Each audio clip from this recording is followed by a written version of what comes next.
Well, good afternoon, everyone. I am Jeff Forster, Executive Director of Minnesota Lakes and Rivers Advocates. And as you know, we started out many years ago working on property tax issues. And one of the reasons for this is we believe that cabins are a heritage, sort of an heirloom for many families. And one of the difficulties in this is planning for the future, moving these places from one generation to the next. Our family place, my great grandfather bought in 1919. So this is 100 years that we've been on our piece of land up in northern Minnesota on Lake Vermilion. And it wouldn't have happened without some planning. And luckily, David Salter from Salter Law is a member of MLR, and he has offered to do this webinar. This is his specialty. You've been doing it for how long, David? 25 years? 25 years. I added it up or subtracted it out just yesterday. Yep. 25 years. So without further ado, I'll turn it over. Well, I'll turn it over to David after one brief plug. If you are not a member of Minnesota Lakes and Rivers, I would encourage you to join. We've been working on property tax issues for many years. When we started, the tax rate on a cabin was 2.25% of value. So today it's 1%. So the tax rate has been more than halved due to our work. So it's been saving you money for 25 years now, or probably closer to 20. It took us a few years to get going. So please join us. And thank you, David, for taking this on. And I will be on, but you won't be able to see me, but I'll be able to listen, and I'll be checking the chat. So feel free to use the chat and ask questions over on the side. Have a great afternoon and Merry Christmas, everyone. Thank you, Jeff, for the fine introduction. As Jeff stated, my name is David Salter. I'm an attorney in Roseville, Minnesota, and I've been practicing in the area of estate planning for just about exactly 25 years. I've practiced exclusively in this area, developing trusts, LLCs for individual clients and family clients. Been doing it long enough. I also do some trust administration and probates when people pass away. And I also do some business succession planning for small business owners. And I am a member of Minnesota Lakes and Rivers Advocates. As Jeff said, I will try to be checking the chat. If you want to put up questions, I'll try to periodically take a look at that and see if I can answer those questions. I should say up front, I can't answer any specific questions in this type of forum, but if I can, recreate your question into a more general answer, that's what I'll try to do. So this is my cabin. My is in parentheses because it's actually my sister's cabin. It's up on the South Cowish River outside of Ely, and the map right behind me is a map of that area. This is a photo of my daughter and her two cousins. It's a quite a bit older photo. They're quite bigger than that now. And we like to get up there about, end of the school year normally and try to get up in the fall. And you can see that this was a fall photo from several years ago. What does your cabin mean to you? What do you want to have happen to the cabin after you're gone? Today we're going to use a couple and their family, Bob and Pat's story, throughout the webinar to try to illustrate some of our concepts. Bob and Pat are longtime cabin owners. They have 3 children and 4 grandchildren, and their desire is to keep the cabin in the family. The 2 sons, John is married, he's 48 years old and is the oldest. He has 3 children, and he does okay financially. Peter is single, he's 35 years old, he has no children, and Bob and Pat are a bit concerned about his money management skills.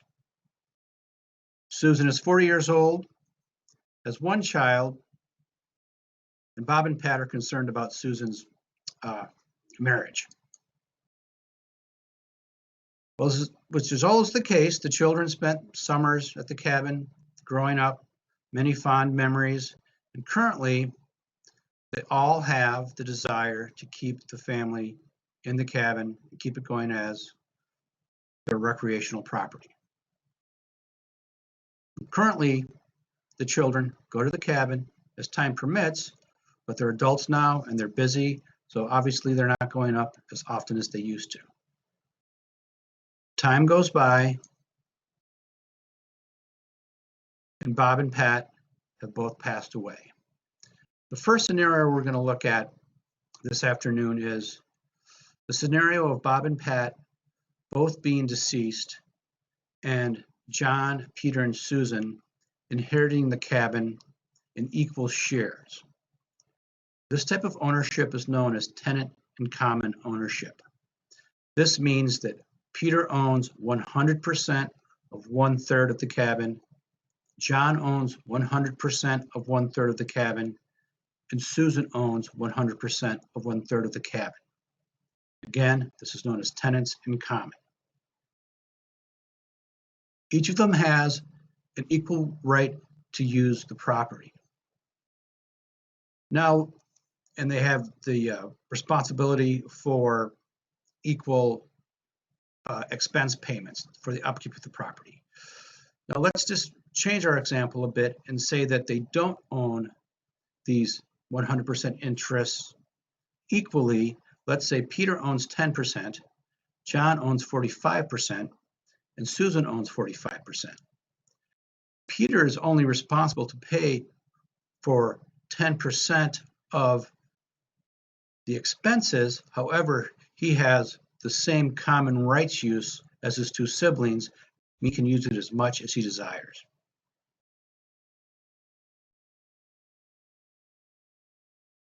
So what happened with our new tenant in common owners? There had been no real discussion on how the new owners would use the property. They never discussed how to pay for the expenses. They never talked about the situation where one of the kids would want to be bought out. Now, they initially agreed to share all of the expenses. John ended up paying the expenses and then sought reimbursement from Peter and Susan. He lived closest to the cabin and ended up doing most of the maintenance work and upkeep of the cabin also. Susan had moved to Colorado and did not want to pay as much for the upkeep. Peter couldn't handle the expense of the upkeep, or he just didn't want to pay his share. Susan now wants to sell her interest, but John and Peter lack the funds to buy her outright.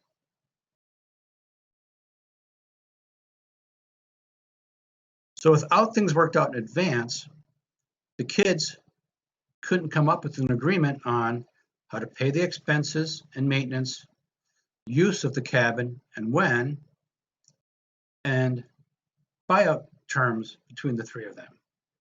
Hard feelings were bound to happen and did.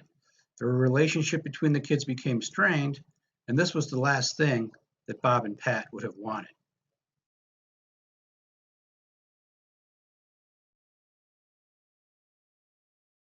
One of the drawbacks of tenant in common ownership is the possibility of unintended heirs gaining an interest in the cabin property.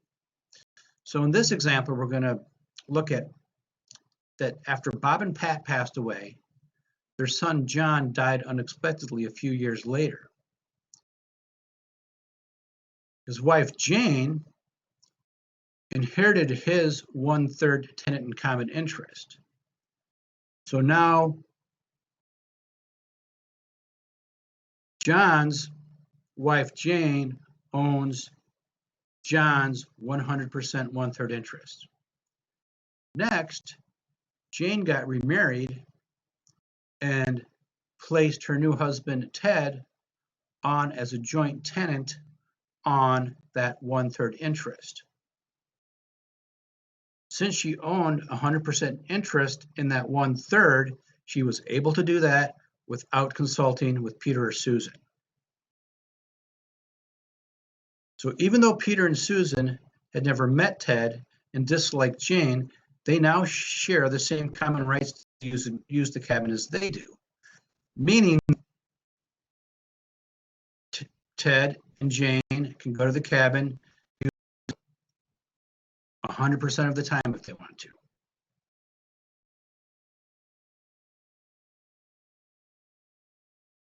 So what may happen in this situation is what's called an accident to partition. It's basically a forced buyout.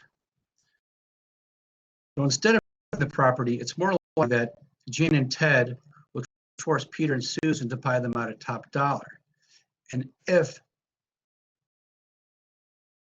Peter and Susan do not do that, Ted and Jane initiate an action to partition.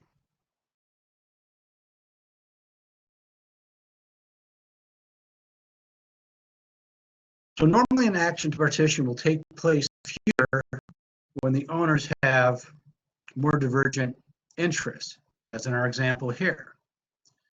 Some people want to get cashed out, Ted and Jane, and other people and Susan want to maintain the property. All co-tenants have the right to bring an action to partition, and there's no defense to it. It's simply a process of the moving party filing paperwork at the court, a petition, asking for the court to sell or physically divide up the real estate in question.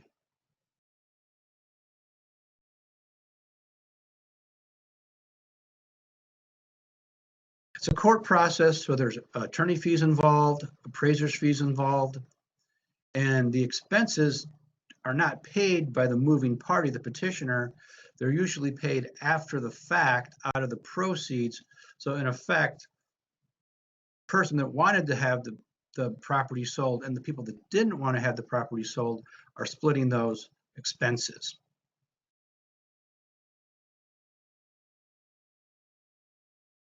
So how do we get around the action to partition? Cabin LLCs, cabin trust, and tenancy agreements are vehicles to avoid the action to partition. And we're going to talk about cabin trust and LLCs a bit later here in the seminar. So removing that ability for the owners to file an action to partition makes it so that no one's personal wishes override other owners' personal wishes.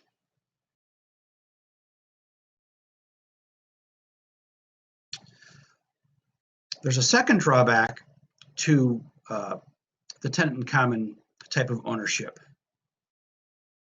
When each of those individuals, John, Peter, and Susan, own that 1/3 interest, 100% of that 1/3 interest, that interest can end up being probated on each of their deaths.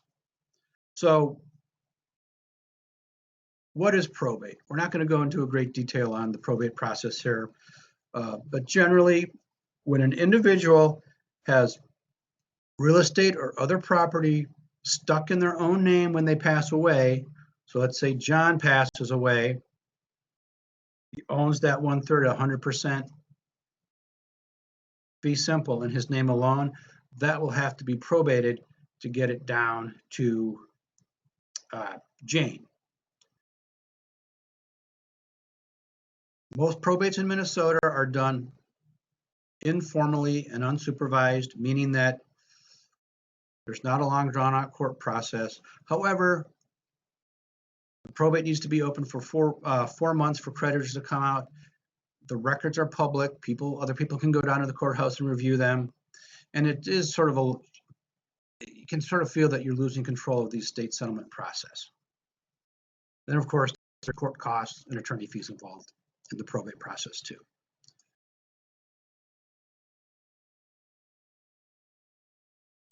So how can we avoid the probate on each on each tenant in common owner's death? Well, in Minnesota now we can do what's called a transfer on death deed. It's basically a beneficiary designation you can put on a deed now. And so Bob and Pat could have said, we, Bob and Pat, as grantors, on the second of us to die, name the 3 kids as beneficiaries, and then it would pass outside of probate. But then, of course, in that case, we would have gotten stuck in our 3-way tenant in common problems. And then also a properly funded revocable trust, which we'll talk about a bit later, would avoid the probate process too. So another type of ownership that many of you are probably familiar with, because almost all married couples own their home and a lot of times their cabin in this manner, it's called joint tenancy with right of survivorship. The key in this long ownership term is right of survivorship. The last survivor of the named owners will own all of the property, and it will avoid probate until the last surviving joint tenant passes away.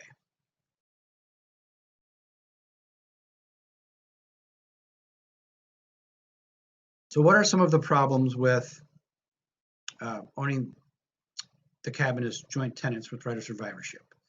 Between the spouses, it's probably okay. But when it's between, let's say, the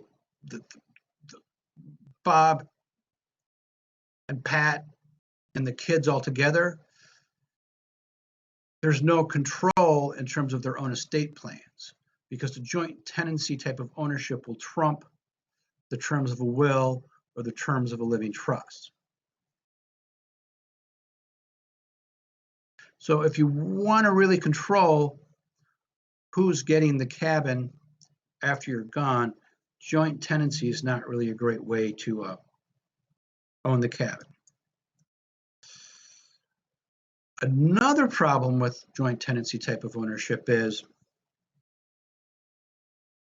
the legal concept that each joint tenant owns 100% interest in the property.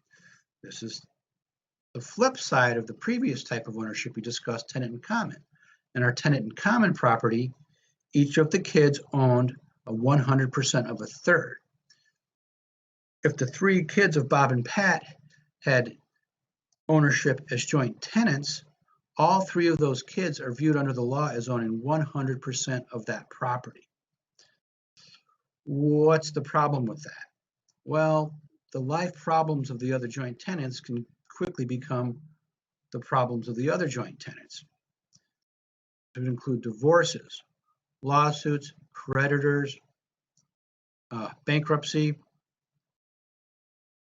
Let's say John is in a traffic accident and he is sued and there's a judgment against him.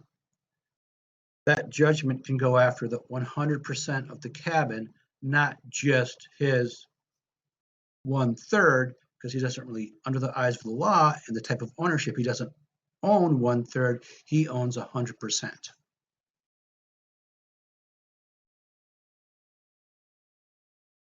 So what are our options if we don't want to own our cabin property as a tenant in common or joint tenants with right of survivorship?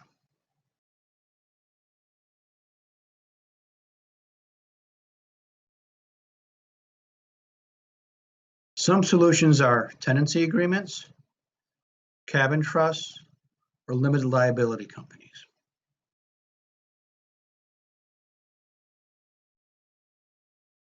So let's take a look at the trust concept first. What is a trust instrument?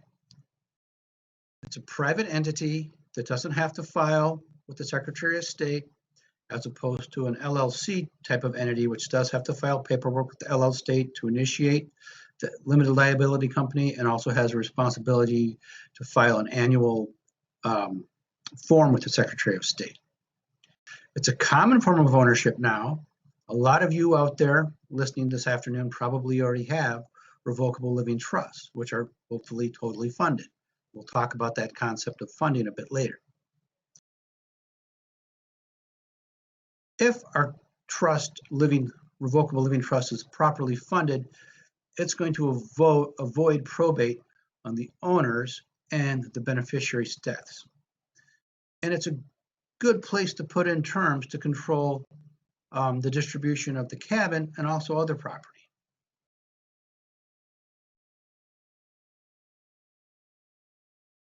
So a trust can own all types of property: real estate, cash accounts, insurance policies, stocks, bonds, mutual funds. Just about everything that you can own as an individual, you can own in your revocable living trust. So I'm speaking of revocable trusts right now, but there is another type of trust. It is called an irrevocable trust, and an irrevocable trust cannot be changed once it's signed. Key concept in trust planning are the three positions that are within each trust. The first is the trust maker. This is also called the grantor or the settlor or the trustor. Whenever you hear any of those type of words, that's the person that creates the trust. The next position in a trust instrument is the trustee or trustees. These are the persons who manage under a fiduciary duty, manage the assets of the trust for the benefit of the third position in a trust instrument, and that third position are the beneficiaries. And trust instructions can basically be anything in terms of the action that can be taken on the property of the trust in terms of when the beneficiaries can receive it, as long as those terms don't violate public policy or the law.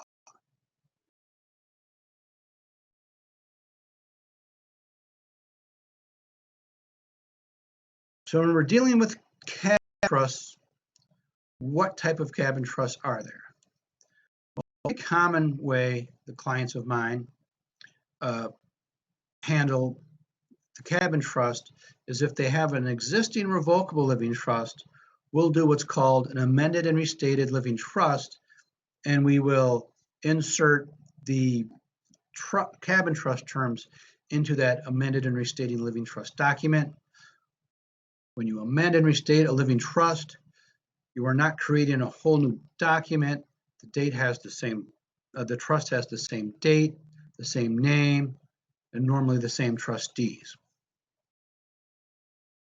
Now, if we were creating a cabin trust via a will, we would do a codicil to the will, which is basically the legal term for an amendment to the will, and we'd put the cabin trust terms. Another way the cabin trust could be established would be if it's an actual cabin trust that's a standalone cabin trust that's established upon the cabin trust being executed. I should back up a moment and state that when we're dealing with the cabin trust within an existing revocable living trust or within a will, normally that cabin trust is not created until both Bob and Pat are deceased. When we're doing the standalone cabin trust, that cabin trust comes into existence right away once the grantors and the trustees sign that document.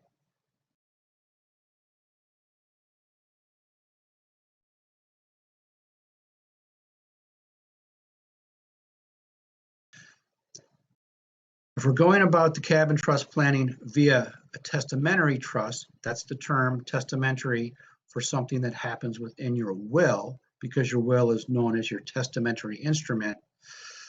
That's going to require a probate to set up that cabin trust.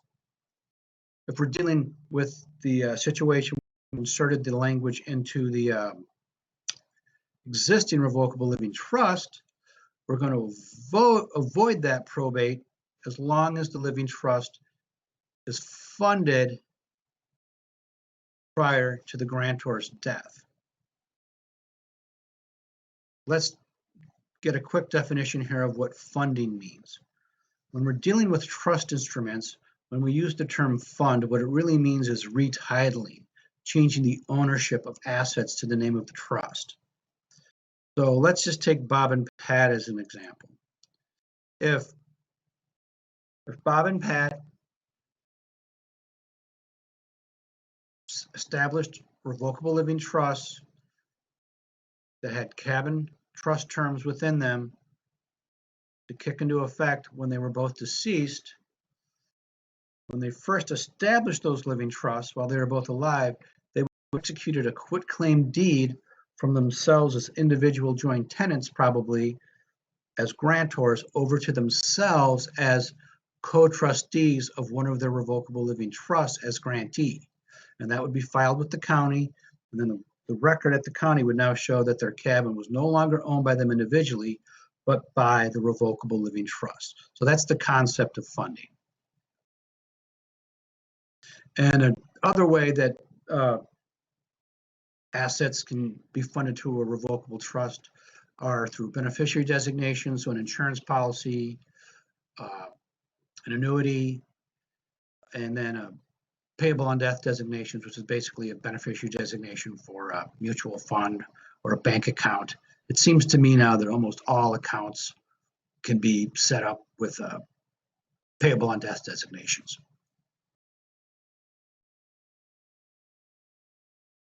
So let's take a look at some of the terms of Bob and Pat's revocable living trust while they're alive.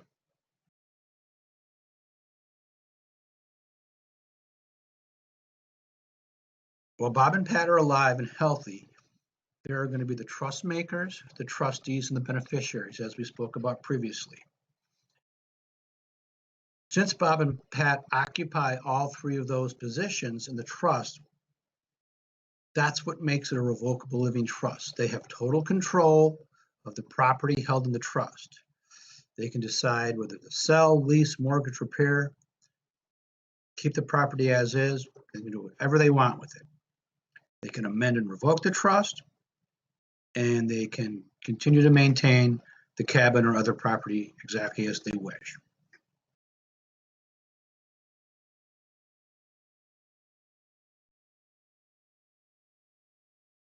So now let's look at what happens when Bob and Pat are both deceased. At this point, the cabin trust terms are going to kick in, and the cabin trust is going to be established. So the children and potentially grandchildren and potentially great-grandchildren are going to become the beneficiaries of the cabin trust. In our Bob and Pat example, we're going to have John be the successor trustee, so he'll be the trustee of the cabin trust, and he has to follow those instructions that Bob and Pat set up way back when they first set up their revocable living trust with those trust terms for the cabin. Fiduciary duty, that term has been more in the news lately. That's the most powerful duty under the law. You have to forego all benefit to yourself, can only look out for the best interest of the beneficiaries of the trust. So the trust outlines how taxes and other expenses are to be allocated when the trust beneficiaries. This trust the cabin trust is going to contain opt-out clause, so we know individuals who may not want to be involved anymore can get out. And their trust is set up to run for 90 years, but it could be designed to run for a longer term. And there's also terms in it overriding that statutory right to partition the cabin.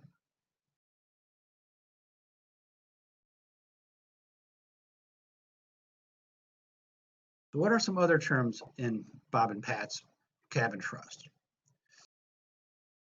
The trust established work weekends. beneficiaries can get together and pitch in to do cleaning and other seasonal maintenance.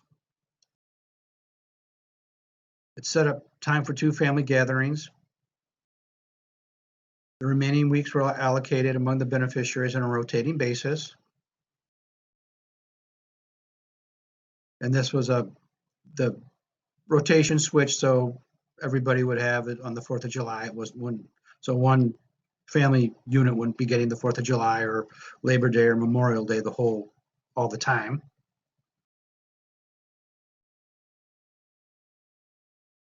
The trust also set up rules regarding storage, decorating, and guests.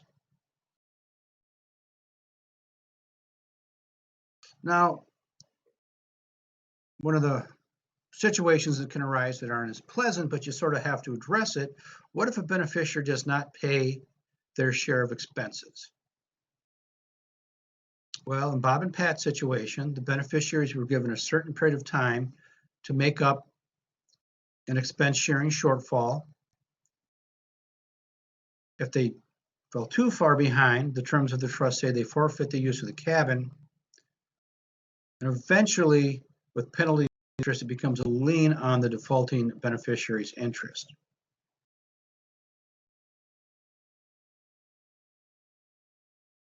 The terms of Bob and Pat's trust had a long grace period before the interest could be foreclosed on. And this isn't a foreclosure like with a bank loan. It's a private prearranged sale. The non-paying beneficiary is going to sell it back to the trustee of the cabin trust. Normally there's terms in the trust have it discounted from fair market value. And normally we set them up so that there can be, a longer term promissory note too.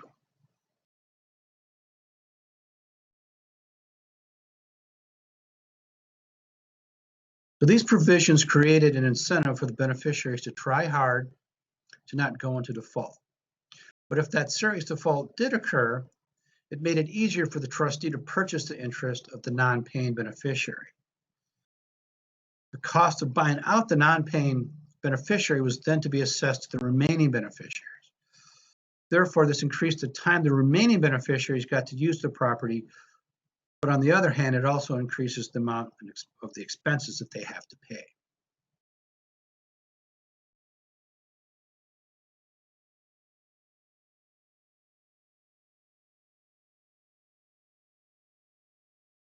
So another situation that you have to address in a cabin trust is what happens when a beneficiary passes away. So this would be the situation where Bob and Pat, if one of the 3 kids passed away, what happens? And these examples are more just general ideas of what you can choose from. There's just, this is sort of when you come in. If you come in to meet me, we discuss, who's going to get the shares and that type of thing. They're just examples. So cabin trusts usually direct how the beneficiary's interest will be handled when one of the beneficiaries passes away. These interests can be made to lapse with the remaining beneficiaries then owning a greater interest, or they can be inherited by the beneficiary's spouse for their life, and then at the spouse's death back to the beneficiary's children, or we can skip the spouse totally and just go to the, in Bob and Pat's case, it would be the grandchildren.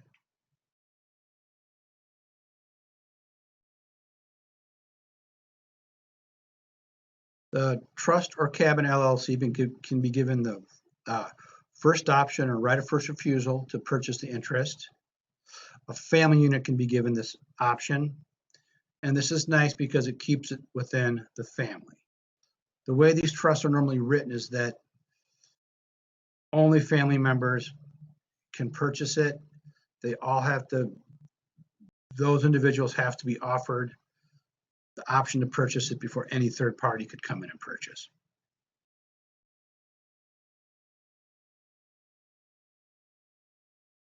So what is another issue that can arise when the cabin goes down to the next generation?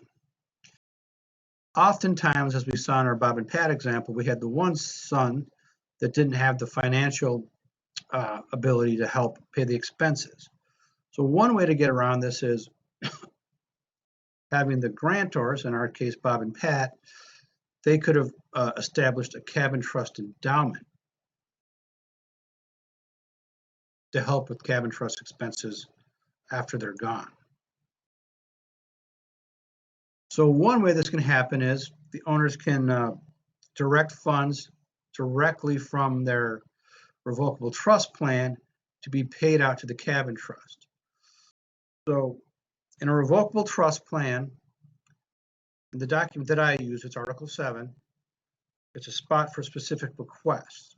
And those specific bequests come off the top of the estate before it goes down to be divided amongst the final beneficiaries. So Bob and Pat could say, when we're both gone, I want $150,000 to be funded into the cabin trust prior to my assets being divided amongst the 3 kids. Another way is for an endowment, if Bob or Pat has an existing insurance policy and they do an analysis and it says, well, it doesn't look like we're going to need this. If one of us passes away, they could change the beneficiary on that to the cabin trust. And this helps the cabin go on into the future and avoid conflicts and help beneficiaries that have less financial wherewithal to still enjoy the cabin. So let's just take a look at, and this, I don't know how accurate these numbers are. It's just more for simple math. So let's take a look at annual expenses and what we would need for an endowment. So let's say we have $12,000 of annual expenses, and we can calculate the amount of investment that we would need and the percentage of return we would need to get that $12,000, and that's what we have here.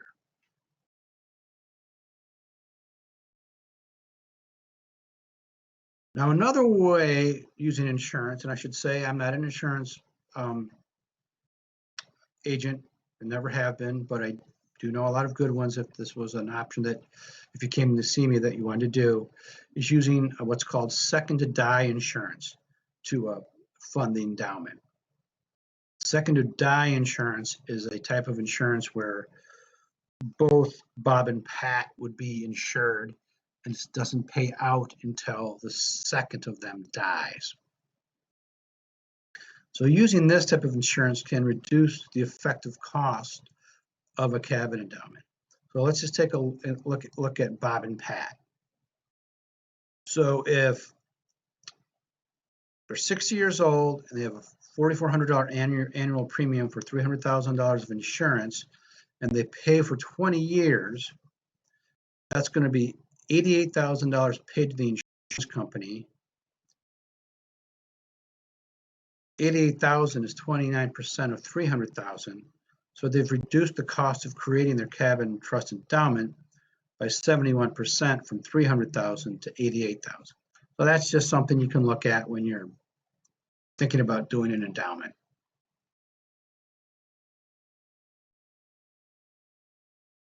Now let's look at Bob and Pat's estate plan in a graphical way. So while Bob and Pat are both alive, we're going to do a revocable living trust for Bob and a revocable living trust for Pat. I don't really know where all of you are from. A lot of times when we do these, there's a lot of out-of-state people, but in Minnesota, we're a separate property state, meaning that Bob can have a separate property, Pat can have her separate property. So that's why we normally do separate revocable trusts for each spouse. So here in our example, we're going to have Pat fund, do that quitclaim deed, retitling the cabin to her revocable trust. Bob's going to fund his trust with other assets, house, investment accounts, maybe some insurance. Now, while they're both alive, they're going to have total control over the trust because they're the grantors, the trustees, and the beneficiaries. And since they occupy all three of those positions, there's no new tax filings. They file their income taxes as they always have, and they use their own Social Security numbers as their tax identification number. So here we're going to say that Bob passed away first. We have a line going down to what's called the family trust. We're going to discuss Minnesota and federal estate tax briefly a bit later on, but generally speaking, this family trust is going to be funded with assets that are in Bob's revocable trust. This marital trust is going to take any excess funds that are above the Minnesota Unified Credit to Estate Tax. I'll jump ahead a bit here and say that that's going to be $3 million per person January 1st, 2020, so in a couple of weeks. So if Bob had $4 million in his trust, $3 million would go to the family trust, and $1 million would go to the marital trust.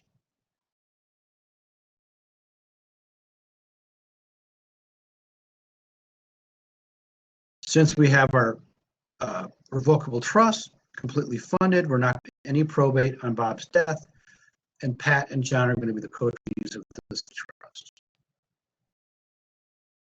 Now we get to that spot where Bob and Pat are both deceased, and this is when the cabin trust comes into effect. There'll be terms of Bob and Pat. There's going to be terms in there that say when we're both gone, transfer our cabin real estate into the cabin trust.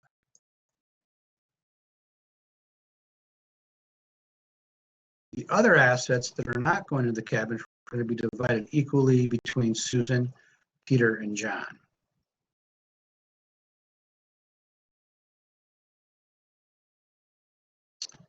On our example here, they're going to have gotten a second to die insurance policy, and that is also going to be paid out to the name of the cabin trust.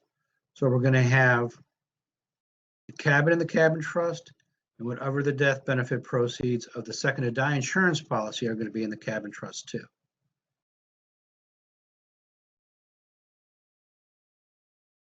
Okay, now let's take a look at a single person's estate plan with a cabin in it.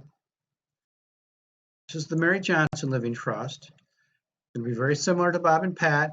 Mary Johnson is the grantor, the beneficiary, and the trustee. So she's going to have total control of the trust. She's going to have no new income tax funds. She's going to retitle with a quitclaim deed her cabin real estate to the name of the Mary Johnson Living Trust. She's going to put her other assets, retitle, fund her other assets, house, investments, mutual funds, insurance into the name of the trust. In this case, since Mary Johnson is single, we're not going to have that one gone area where there's a family trust set up. We're going to go directly down to her cabin trust. And here she's made $200,000 specific bequest of just straight assets out of her revocable trust, no insurance here, to the cabin trust.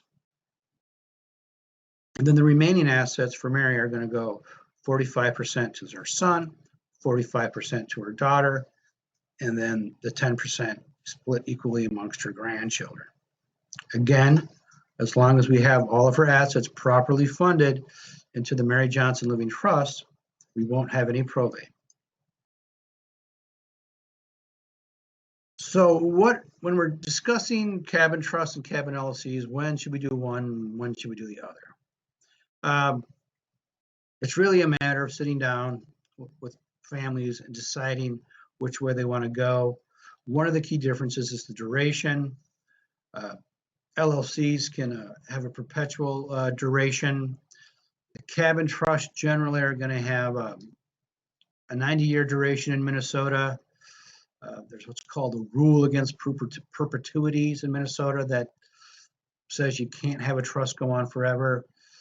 If you shop to a different state for the different, law, a different jurisdiction, South Dakota doesn't have a rule against perpetuity, so that's one way to get around that.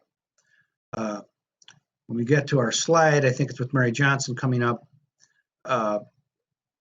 with an LLC plan, there's a concept of a discount for lack of marketability that you can achieve with an LLC plan too, and we'll talk about that a bit in a moment. And then just an update here, and this is actually getting to be about 6 years old, but it's important to note, back in the early 2000s, there was a concept that some people did who had real estate in Minnesota, but they lived out of state. An LLC would be formed in the state where the Minnesota landowner, cabin owner lived, and the real estate would be transferred to that out-of-state LLC, and in effect trying to reconstrue the real estate as personal property so that Minnesota estate tax would not be owed on the cabin. Well, the Department of Revenue closed that, what they considered a loophole.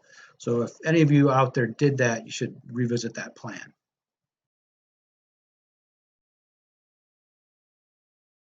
So here's our cabin LLC example. So we have a cabin LLC, same concept of the trust. We're going to retitle the cabin real estate into the name of the LLC.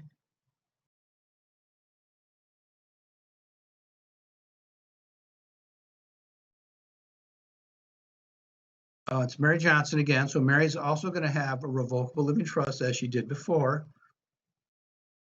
It's going to be a single member LLC while Mary's alive, meaning that she can use her own social security number as the tax ID number for that LLC. She's going to ensure that she has her LLC units or interests assigned or titled to her Mary Johnson Living Trust, because if those LLC interest units aren't in her living trust, that could be a probatable asset when she passes away.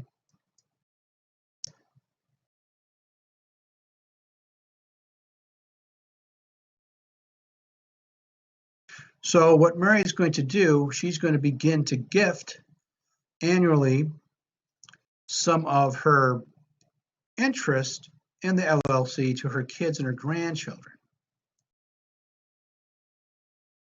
So when Mary Johnson passes away, she's not going to be the 100% owner of that LLC.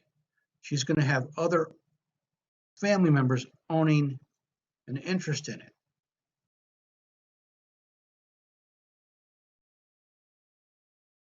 And when that happens,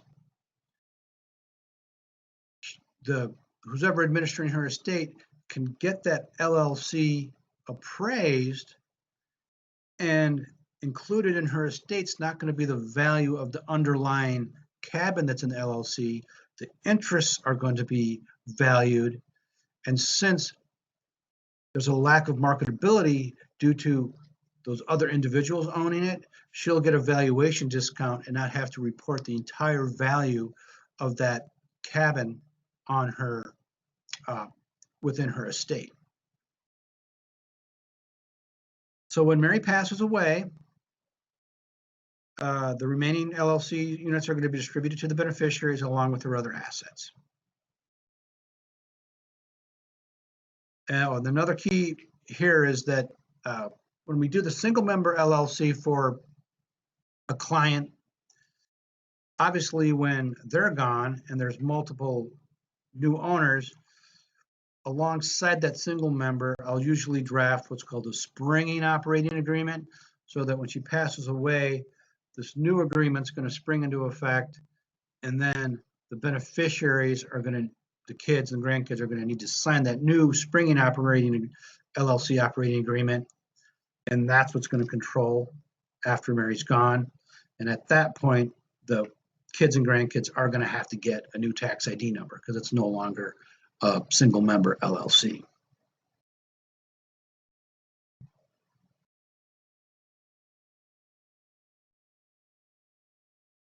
Okay, let's take a brief look at estate and gift taxation. we won't go into this in too much detail. Minnesota has its own separate estate tax that's separate from the federal estate tax. Briefly in 2013, Minnesota had its own gift tax, but that was quickly repealed. The Minnesota state tax exemption is going to be $3 million per individual on January 1st, 2020. Out-of-state people who own real estate in Minnesota can be subject to Minnesota estate tax. The way it works is this. Let's say you live in Texas and you own a $500,000 piece of recreational property in northern Minnesota. You pass away, and in addition to the $500,000 real estate cabin in Minnesota, you have $3 million. And we're assuming this is in 2020. Minnesota says, we're going to look at that whole 3.5 million. Obviously, we cannot tax what's not within our borders in our jurisdiction, but we're going to tax that $500,000 cabin. And there's a calculation on the Minnesota state tax return that you figure out the ratio and determine the tax. So that's if you're over $3 million of assets and you've got a cabin in Minnesota, you're looking at paying a little Minnesota state tax.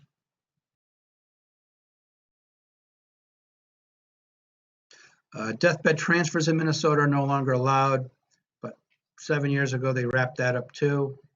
So any gifts that are made within 3 years of death are going to be drawn back in and included in your Minnesota state size. And the top bracket for Minnesota state tax is 16% as of this year.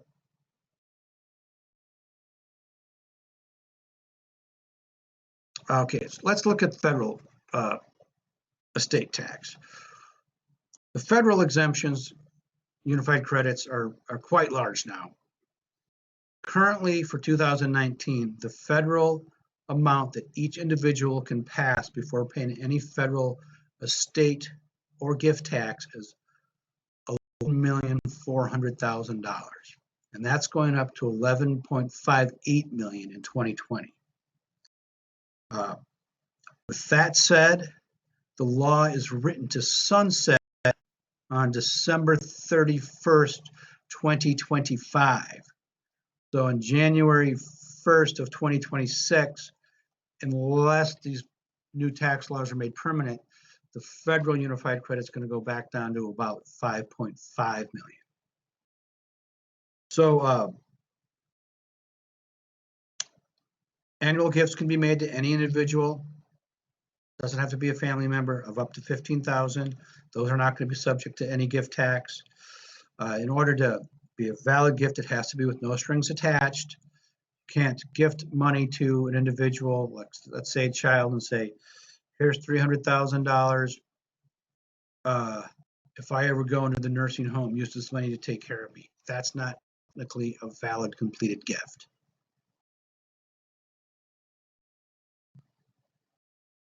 Another concept in the federal estate tax law is the concept of portability, which we do not have in Minnesota. The federal concept is that one spouse passes away, has that large $11.4 million unified credit. If they file a federal gift tax return and elect to, the surviving spouse files a gift tax return and elects, federal gift tax return, and elects to bring portability, bring that over to them as the survivor, they can use the remainder of the decedents. Minnesota doesn't have that concept. That's why we've got that family trust in our flow chart for Bob and Pat. So Minnesota estate tax is going to continue to be an issue for cabin owners in Minnesota who have a large enough estate, being right around 2.8 to over 3 million.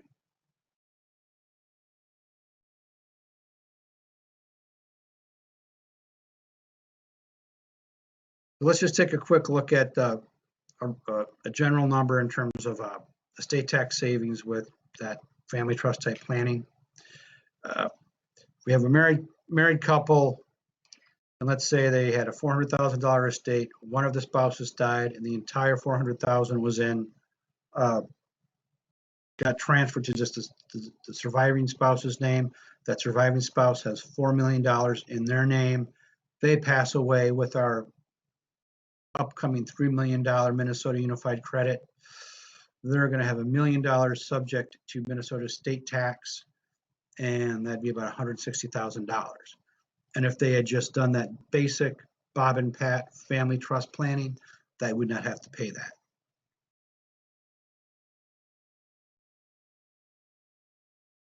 So let's look at another option for reducing estate tax and estate size. There's a concept that's okay by the IRS. They actually have some forms for it on their in the regulations. It's called the Qualified Personal Residence Trust. QPRT Cabin Trust is going to contain the same type of provisions that a regular cabin trust does, but they're going to qualify for the special treatment by the IRS, which, as I said before, is a sanction. It's a safe harbor by the IRS. This QPRT type planning can generate several $100,000 of estate tax savings. It's not that aggressive. Maybe some of you have heard about family limited partnerships and things like that. Those are going to be scrutinized a lot more by the IRS. It can be used for more than one property. You could do it for a house that you live in, and you could do it for your cabin. But it can't be just bare land like hunting land. It has to be a residence.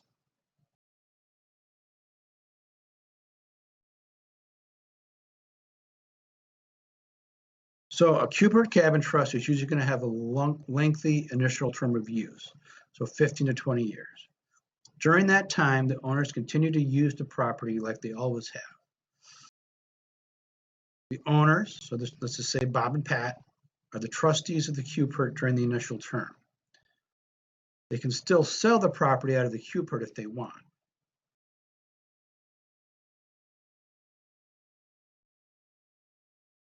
So let's look at the steps here. So Bob and Pat are going to get the cabin appraised. The next step is they're going to transfer the cabin that's worth $750,000 to the QPRT cabin trust. Next, they're going to file a federal gift tax return. It's a Form 709, and they're going to report making a gift of just $250,000 to the QPRT cabin trust. Why do they only have to report a gift of $250,000?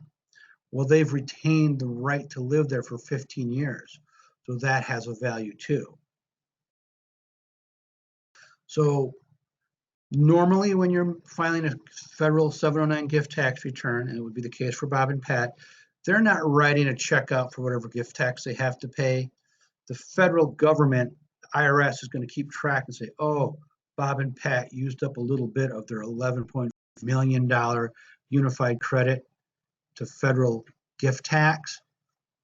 So they're not going to, Bob and Pat, when they're gone, are not going to have that whole amount, but they're not writing a check for the gift tax. Step 4, they keep using that property like they always have. After 15 years, they're now 80. The property is worth over $1 million, and it's no longer considered part of their taxable estate. And this could be a estimated tax savings of over $450,000.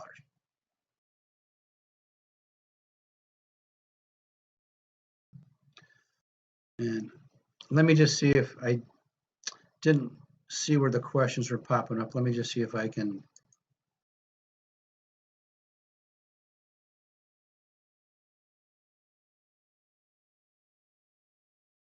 Oh, here was one question way back when I started. Does your presentation apply to homestead property as well as recreational property? Well, yeah, a lot of the concepts in here about estate planning and gifting would apply to homestead property too. So John and Peter and Susan, with the development of this plan from Bob and Pat, they all get along. They use the property, kids, grandkids.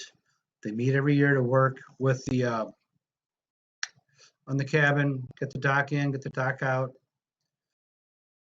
Strengthens the relationship. They know if somebody wants to get out, they have an orderly way to do it. The cabin is expected to remain in their family for generations to come.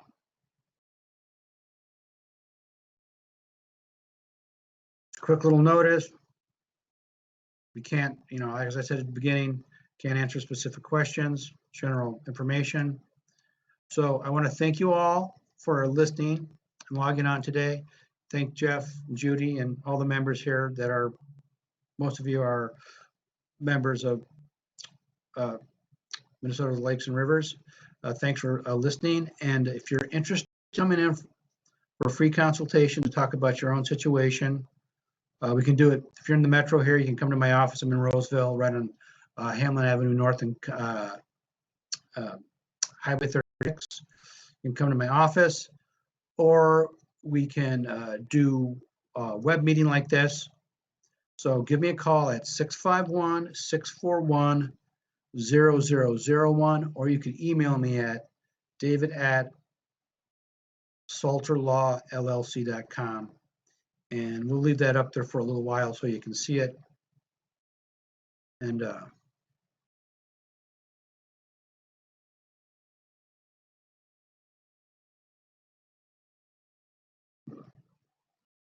just going to check and see if there's any other.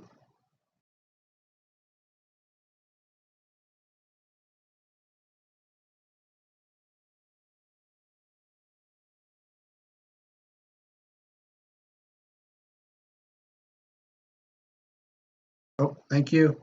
And it looks like I had 47 smiley faces, so thanks for that.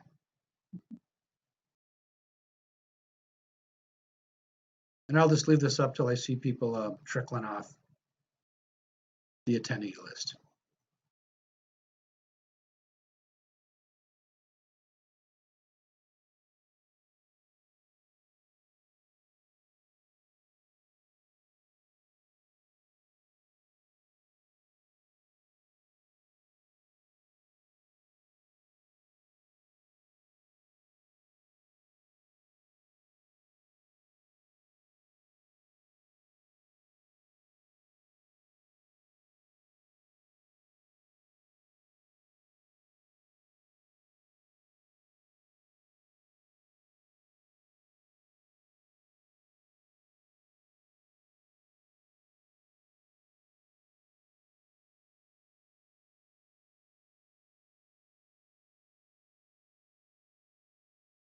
David, this is Hey, Jeff.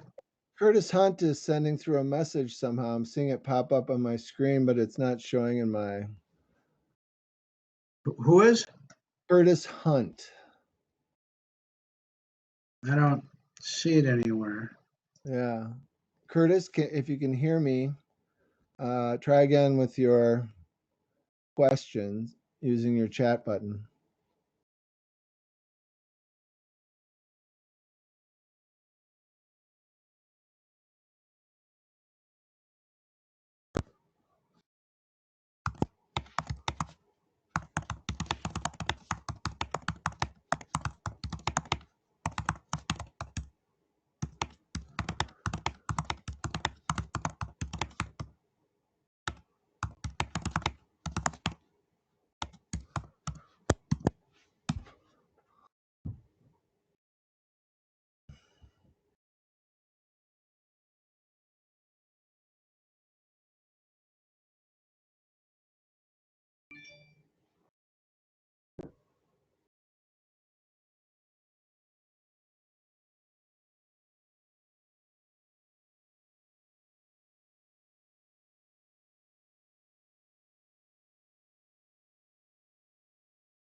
Um, David, I got a question here, and if there's a cabin trust in place, both husband and wife are still alive, but there's serious illness, can it be changed?